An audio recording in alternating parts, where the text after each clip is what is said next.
I know I'm not the only one who has thought about starting a YouTube channel for years. And as I start my journey on this platform, I thought it would be fun to document everything I've learned as I'm trying to grow on this platform. My name is Carly, and today I am going to talk about all of the reasons why I didn't start a YouTube channel for about 7 years. For a long time, I didn't want my life to be on social media. I'd heard so many times that whatever you put on the internet is there forever. And I've definitely looked back on some Facebook posts from high school and felt a little bit of cringiness, but I also realized that I am much more mature than I was in high school. And I also want to build a brand, especially if I want to be more entrepreneurial in the future, which I do. I realize that I have to be comfortable with marketing myself and putting myself out there.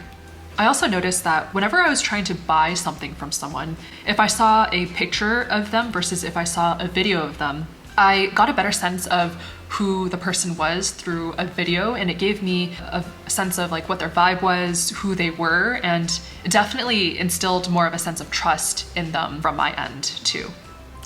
I came to a point where I really wanted to start building a brand online, but this fear of being online was holding me back. So I decided to start a blog to acclimate myself because I felt like that was a little bit less risky than putting videos of myself online. And I found that once I started posting 1 or 2 blog posts, I quickly got over the anxiety of putting myself out there in a way that I hadn't before. So at the end of the day, if you know what you want and you know the steps it takes to get there, and YouTube or putting yourself out there in some sort of vulnerable way is a part of that process, I think approaching it with the mindset of this is what it takes to reach my goals has, at least for me, really helped me in taking that plunge.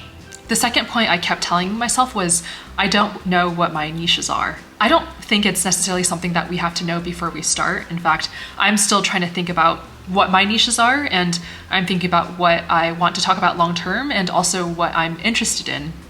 And right now it's modeling because I'm relatively new to that journey, and I think I've learned a lot that other people could also benefit from.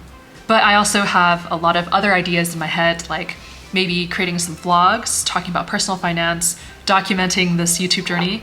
And for me, I'm constantly reminding myself that I'm able to pivot whenever I want, which is quite liberating. Another thought I had was it'll take way too much time to learn how to edit videos. And there's definitely a learning curve. I had a little bit of experience with iMovie in terms of sticking some clips together and trimming them to be shorter for my self-tape audition videos. That being said, I didn't really know how to do any of the more artsy YouTube style video edits, and I'm still learning those, but I didn't pressure myself to know all of that before I started. I've picked up some tips and tricks from other YouTubers and other YouTube videos that I've implemented in my own videos, and I'll see if I can link those below. But overall, I found that I actually really enjoy editing videos. It is a little bit of a tedious process, but I think it's so fulfilling to know that like at the end of my work, I have a final product. For what any new person is probably trying to do just starting out, many people have done it for free or very cheap. I, for example, use iMovie, which is free, and I use the pro version of Canva. And for reference, I'm filming in January right now, but I started learning how to film and do YouTube edits back in December. I also told myself I don't have equipment, but honestly, if you have a phone with memory and a space with lights, and that space could be also outside during the daytime, I think you have the bare bones setup of starting to create a YouTube video. Full transparency, I did end up investing in a camera because I knew that I wanted to take it seriously, and I knew that having a better experience would help me stick with it more. But if you're really going bare bones, you could use your phone and any items around you, like books or boxes, to prop your camera up to film effectively, which is what I did for my own self-tape videos in the first few months. The final point I kept telling myself was I'm not artsy or creative. But the reality is, I'm not artsy or creative yet.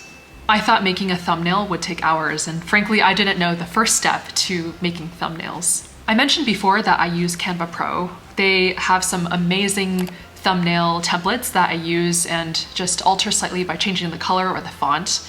I found that I really enjoy learning how to make thumbnails, and I think that there's a lot more I could do if I invested the time to learn how to make them better.